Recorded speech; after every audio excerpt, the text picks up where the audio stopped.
Армысыздар қазақ елі. Мен бүгін Серікжан Бияш деген төнген шатыс арандатушы жайында айтайын деп едім. Серікжан Бияш Қытайда жүрген кезде Қытай билігіне жағымпазданып жүрген. Қазақстанда жүрген кезде Қазақстан билігіне жағымпазданып жүрген. Бұл Қытайда жүрген кезінде Қытай билігіне жағымпазданғаны соншалықты, бұрынғы осы Қытайда өмір сүрген қазақтың Зұқа батырын, Оспан батырын қарақшылар деп балағаттаған. Кейін Қытайдан Қазақстанға келіп, Қазақстанда жатып, мысалға, Қытайдың әлеуметтік желісі бар ғой, жаңағы WeChat дейді ғой, сол WeChat арқылы Қытайдағы біздің қандастарымызға уаххабизм идеологиясын уағыздап, біздің қазақтардың миын айналдырып, Қытай билігіне айдап салған. Сол себепті де бұл Серікжан Бияш Қазақстанда біраз жыл тығылып жүрген. Сіздер білесіздер ме осыны? Аты жөнін айтпай, түрін көрсетпей тығылып жүрген негізінде. Алғашқы рет Қыдырәлі Ораз деген жігіт осының суретін әлеуметтік желіге шығарған кезде Қыдырәліге бұл ренжіген, не үшін менің суретімді шығарасың әлеуметтік желіге деп. Қытайдағы біздің қандастарымызды бұл Қытай билігіне айдап салып, арандатып, нәтижесінде біздің Қытайдағы мыңдаған қандастарымыз Қытайдың түрмесіне қамалып, бұл құтылып кеткен негізінде. Былайша айтқанда, орманның мына шетінен өртті қояды да, енді мына шетінен келіп соны сөндіріп жүрген адамның кейпіне еніп, бүткіл халықты қазіргі уақытта алдап отыр. Бір қызық жері, бұл үнемі құтылып кетіп отырады. Бұның уағызын тыңдаған және таратқандар тұтылып қалады. Былайша айтқанда, қазақша мақалмен айтатын болсақ, айран ішкендер құтылып, шелек жалағандар тұтылады бұл жерде. Қазір енді бұл Қазақстанда жүрген кезінде Қазақстан билігіне қалай жағымпазданып жүргенін біз жақсы білеміз. Оның бізде ол жайында нақты бұның аудио жазбалары бар, керек болатын болса қойып бере аламыз. Қазір енді бұл Қазақстаннан шетелге шығып, біздің қазақтарды қазақ билігіне айдап салып отыр. Қарап тұрсаңыз, бұл жолда бұл құтылып кетіп отыр. Негізінде, егер бұның бойында ар ұят, намыс деген қасиеттер болатын болса, бұл біздің қазақтарды қазақ билігіне айдап салуға ұялу керек негізінде. Бұл ұялатын еді негізі. Мысалға, мен дәл осы отырысында талай рет митингіге шығып қамалған адаммын. Тура осы қамалған кезде де кәдімгі осы митингіге, заңсыз митингіге шыққан, митингіні ұйымдастырған деген айыптармен мен бірнеше рет әкімшілік қамауға алынған адаммын. Тіпті үстімнен қылмыстық істе қозғалған кездер болған. Бірақ та мен осы күнге дейін өзім бара алатын жерге шақырамын халықты. Өзім бара алатын жерге. Егер мен өзім бара алмайтын жерге халықты шақыруға менің ар ұятым жібермес еді. Былайша айтқанда, өзің отқа түсе алмайсың ба, басқа біреуге отқа түс деп айтпа. Дәл қазір мына Серікжан Бияш өзі түсе алмайтын отқа халыққа түс деп отыр, бір сөзбен айтқанда. Егер намысы бар адам болатын болса, олай айтпайды негізінде. Серікжан Бияш өзі Қазақстанда жүрген кезде бір ретте митингіге шықпаған, тіпті рұқсат етілген митингіге шықпаған. Жалпы мына әлеуметтік желіде Серікжан Бияшты қолдап отырған азаматтарды мен түсінемін. Себебі мен де әуел баста осы Серікжан Бияштың әдемі жаңағы сөздерін былай сыртынан тыңдап, қазақтың бір азаматы, жаңағы жанашыр азамат екен ғой деп ойлап қалған, мен де сіздер секілді. Бірақ Серікжан Бияш маған ол өзі шыққан негізінде WhatsApp-қа. Алғашқы рет маған WhatsApp-қа өзі шығып, өзінің жаңағы аудиозапистерін жіберген WhatsApp-қа. Сол кезде маған бір жігіттер, егер атын атап айтатын болсақ, Ырысбек Тоқтасын деген жігіт ескерткен негізінде. Құрал бұл ешқандай да біздің қазақтың жанашыры емес, бұның әдемі сөзіне алданып қалма деген. Сол кезде мен Ырысбек Тоқтасынға ұрысып берген негізінде. Сенікі дұрыс емес деп та. Кейін мен осы Серікжан Бияшты алғашқы рет, бірінші рет өз көзіммен көрген кезде, яғни маған бір-ақ рет жеткілікті болды оны көруші. Бір көргеннен-ақ мен білдім оны. Жалпы Серікжан Бияштың мен бір көргеннен-ақ қазақ емес екенін түсіндім да, енді түрінде көрініп тұр да, енді қазақ емес екенін. Енді мен білмеймін оның қалай сезгенімді, мен білдім ол жерде оның қазақ емес екенін. Одан кейін оның мына шәңкілдеп сөйлегенінің өзі біздің қазақтың дауысына ұқсамайды. Біздің қазақтардың дауысы олай шәңкілдеп шықпайды негізінде. Біздің қазақта мақал бар ғой, қатын дауысты еркектен без дейді, еркек дауысты қатыннан без дейді. Оны мен айтқан жоқпын, біздің қазақтар айтып отырған. Одан бөлек біздің қазақ айтады, ұялмас бетке талмас жақ берер дейді. Дәл осы мақалды мына Серікжан Бияш сияқты мына арсызға айтқан негізінде. Бұл Серікжан Бияшты біз ғасыр алаяғы дейміз негізінде. Не үшін? Мысалға қараңызшы, қазір бұл Америкада отыр да, ол айтып отыр қазір. Егер дейді, маған ай сайын 1000 теңгеден беріп отырсыңдар, ертең мен қазақтың билігіне келген кезде дейді, сол 1000 теңгелеріңді 1 миллион доллар қылып қайтарамын дейді. 1 миллион теңге десе де бір сары ғой, тіпті оның өзі өтірік болар еді.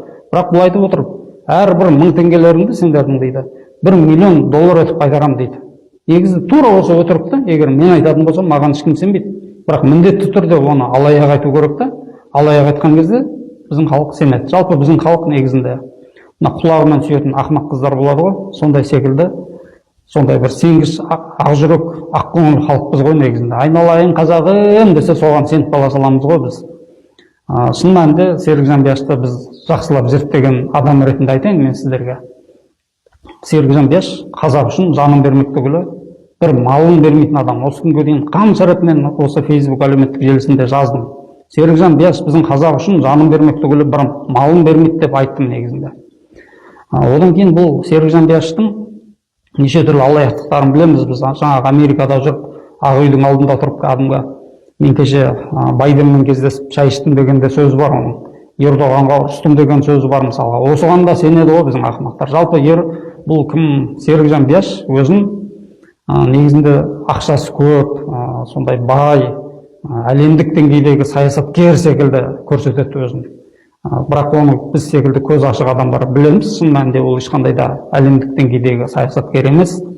Ол қазақтың билігіне келмек түгіл, ол Қазақстанға келіп көрсінші алдымен керек болатын болса. Қазақтың билігін былай шетке қоя тұрайық. Осындай Серік Жанбияштың көптеген өтіріктері бар. Мына Қытайдың жаңағы саяси үйрену лагерінде отырып шыққандардың әрқайсысына мен әлемдік деңгейдегі зейнетақы тағайындатамын. Олар өле-өлгенше кәдімгі $3,000 мен $5,000 арасында зейнетақы алатын болады деп те бөскен бір жылдар. Кәні бір адамға осындай зейнетақы тағайындатқан кезі бар ма? Не ол әлемдік деңгейдегі зейнетақы не кез келген адамға бере беретін, не аспаннан ақша жауып жатыр ма екен оларға? Сондықтан өкінішке қарай енді біздің халқымыз осындай сенгіш ақкөңіл халық. Енді мына жерде қазір соны қолдап отырғандардың көбісі шын мәнінде Серік Жанбияшты өмірде көрмеген. Тура кезіндегі мен сияқты оның әдемі сөзіне сеніп алданып отырған осындай ақкөңіл халқымыз біздің. Серік Жанбияшты мен негізінде адамның сайтаны деп айтам. Жалпы менімен араласқан адамдар біледі. Мен негізінде сөзіме жауап беріп жүрген адаммын. Адамның сайтаны деген сорттағы адамдар болады шын мәнінде. Жер бетіндегі адамдардың 99%-дан көбісінің ішкі әлемі болады негізінде. Сол ішкі әлемі періштелер әлемінен келеді негізінде. Көп адамдардың 99%-дан көбісінің. Бірақ мына Серік Жанбияштың ішкі әлемі анық періштелер әлемінен емес мынаның әлемі. Оның сырты адам болғанмен іші сайтан. Оған мен бірнеше дәлелдер келтіре аламын осы жерде. Бірінші дәлелім бұның арсыздығы негізінде. Арсыздық кәдімгі тұнып тұрған арсыздық бойында. Мысалға бойында намысы бар болатын болса, біз Серік Жанбияшты Қазақстанда жүрген кезде бірнеше рет кездесуге шақырғанбыз, Алматыда жүрген кезде. Егер шынымен намысы болатын болса, ол бізбен кездесуге келетін еді. Бірақ ол бір ретте келген емес бізбен кездесуге. Одан кейін кісі баласының жетістігін көре алмайтын ішінің тарлығы. Бұл да сайтанға тән қасиет негізінде. Сайтан да сондай. Кісі баласының, әсіресе адам баласының жетістігін көре алмайды. Серік Жанбияштың іші тарлығы сондай. Мына біздің қазір Димаш Құдайберген деген әнші баламыз бар ғой, Қазақстанды әлемге танытып жүрген. Осы Димаштың әнін тыңдап қазір әлемде жаңағындай нәсілі бөлек халықтардың өзі қазақша ән айтып, қазақтың туын кәдімгі көтеріп, қазақша ән айтып жүр қазір. Мына Димаштың біздің қазақты танытып жатқан. Осы Димашты қазір жерден алып жерге салып жүр бұл қазір. Димаштан бөлек бұның ана «Мың бір сапар» деген сылдыр сапаққа толы кітабы бар. Электронды кітап дейді оны. Соны оқысаңыз кәдімгі қазақтың Шәкәрім Құдайбердісінен бастап Сұлтан Махмұд Торайғыров, жаңағы Алаш арыстарының ішіндегі көшбасшы болған жаңағы Мырзахып Дулатов бар. Бәрін жамандайды кәдімгі. Бұл негізінде қып-қызыл вахабит қой. Негізінде осыны қалай түсінбейсіздер сіздер? Қазір енді дінге ешқандай қатысы жоқ. Жаңағындай өркениетті адам секілді сөйлейді. Ал шын мәнінде бұның Қытайдағы уағыздардың бәрі вахабизм идеологиясына толып тұр. Бір қызық жері, осы Серік Жанбияштың уағызын тыңдағандар және таратқандарды Қытай билігі аяған жоқ. Бірақ бізге белгісіз себептермен Серік Жанбияшты Қытай билігі іздеген жоқ әлі күнге дейін. Бізді осы нәрсе таңғалдырады негізінде. Одан кейін бұның кісі баласына бір тиын бермейтін сараңдығын айта аламыз бұл жерде. Бұл да сайтанға тән қасиет негізінде. Бір адамға бір тиын бермейді негізінде. Әрине бұл Серік Жанбияш Қазақстанда жүрген кезде оған алаяқтық бап бойынша қылмыстық іс қозғалып, ол сотқа дейін жетіп, соттың үкімі шықпаған. Бірақ бұл біздің қазақтардан осы күнге дейін кемінде менің өзім есептеуімше 300 миллион теңгедей ақша жинап алған. Соны Қытайдағы қиналып жатқан қазақтарға көмектесеміз деген себеппен жинаған сол ақшаны. бірақ осыны жақсылап